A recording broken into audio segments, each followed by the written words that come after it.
back to Wizarding Wiz. Today is the third installment of our gameplay breakdown. We will be focusing on the world map, but make sure to stay tuned to the end because I do have a little extra information for you that I have found out in the last few days, and I think you will be just excited to hear it as I was. Now we're going to start off today with fortresses, and fortresses have been described as a 5-man dungeon similar to gyms in Pokemon Go. Now, if you haven't played Pokemon Go or you're unfamiliar with the gameplay itself, a gym is essentially a place where a trainer can put their Pokemon to hold the gym and represent their team.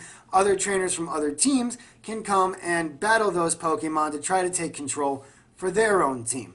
Now, since there are not teams in Wizards Unite, I do not think that fortresses are going to be done in this manner. In fact, it's described as having dark wizards, creatures, and other such foundables inside that we will need to defeat in order to earn rare rewards. Perhaps more rare items for potions or more rare foundables, things of that sort that we can collect. The next item up for topic is what's being called inns. Inns are a place where we will be able to get food items to replenish our energy for spellcasting. The way I have read and understood them is that they will be similar to objects known as Pokestops in Pokemon Go, which is where you can go to get items you need in-game. And it's basically a spot with a location marker on it, and you go up to it and you tap on it and you can spin this little photo disc and it gives you different items that are helpful in game. Inns may be something similar to this, or it may be a structure that we get to go to and we can choose what items we want for a game. However, I think it's more likely that it's going to be something that we can go to and we will randomly be gifted certain items to help with gameplay. In addition to inns, we will have what is known as greenhouses. Now, I don't know if these are going to be similar to inns and Pokestops, or if these are going to be actual structures that we get to go to. Either way, a greenhouse will be a place that we can go to get potion ingredients so that we can craft our potions. And potions, as we know from my last video, give you certain advantages in battle against dark wizards, or give you certain boosts to different spells and things of that nature, and basically just all around help you with your gameplay.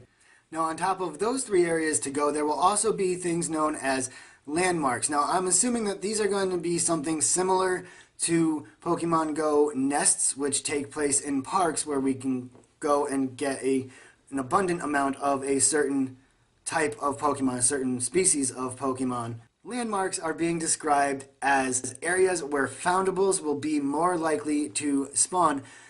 So again, I think this leads back to if you're in a certain area, say like near a school, finding more school-related foundables, near a sporting area, finding more sports-related foundables, and things of that nature. Now, along with foundables, I forgot to mention this in my last video, so I just want to touch on it quick. Along with foundables, we will have what is known as confoundables, and the best way to describe that is these are the things that are making the foundables act so oddly. Best example given would be the picture of the demi-guys holding on to the ball and chain.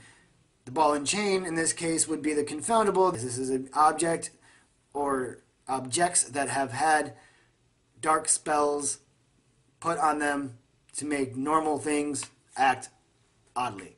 And we're going to have to defeat the confoundable to save or collect the foundable. In addition to fortresses, inns, greenhouses, and landmarks, we will also be able to find portmanteaus, which are port keys, or a place to get port keys. It's not exactly clear, at least, as to whether or not these are a place where you go and there's already a preset port key, or if port keys are going to be similar to an incense in Pokemon Go, which is an item used to lure Pokemon to you wherever your location is and is unique to that player. What is known, however, is what port keys do, and what a port key will do for you is allow you to enter a fully immersive 360-degree augmented reality experience similar to that of virtual reality.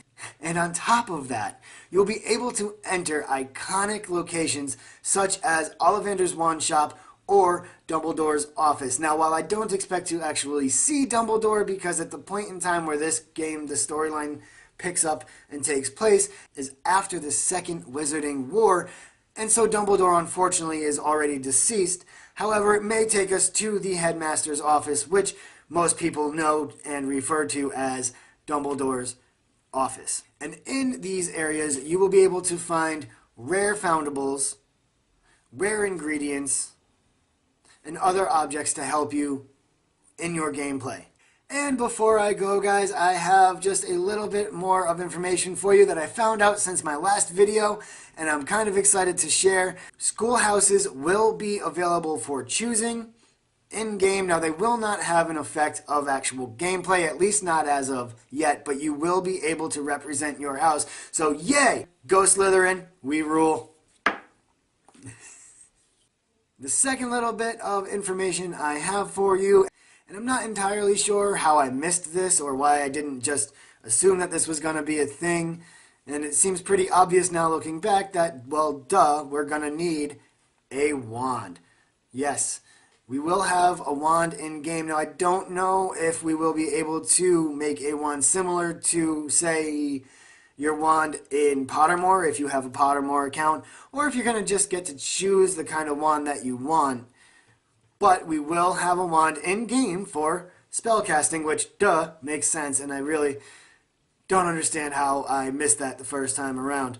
And the third and final bit of information that I have for you is that your avatar picture in-game will actually be a picture of yourself. So you are going to be able to take your phone, put it on selfie mode, take a picture, and use that as your avatar in-game. Now, this will only be visible to you, or at least your picture and the way you decorate it will only be visible to you. I'm assuming that because of fortresses, you will be able to see other players' avatars. However, these are most likely going to be computer-generated cartoon avatars similar to the ones in Pokemon Go, but dressed in the way that you have dressed your avatar with your actual picture on, which will be sitting in the bottom left corner of the world map screen in-game. So that's all I have for you today, guys. I hope you found this information both useful and exciting, because I know I sure did. If you enjoyed it, please go ahead and leave a like on the video. If you missed my last two videos, you can click the two cards here on the screen to check those out. If you'd like to subscribe, you can click that card right here on the screen, or you can go down below and click the red subscribe button and the notification bell next to it to make sure that you stay up to date with all the newest information, tricks, and tips to Wizards Unite. So until next time, guys, stay safe and watch out for those Dementors.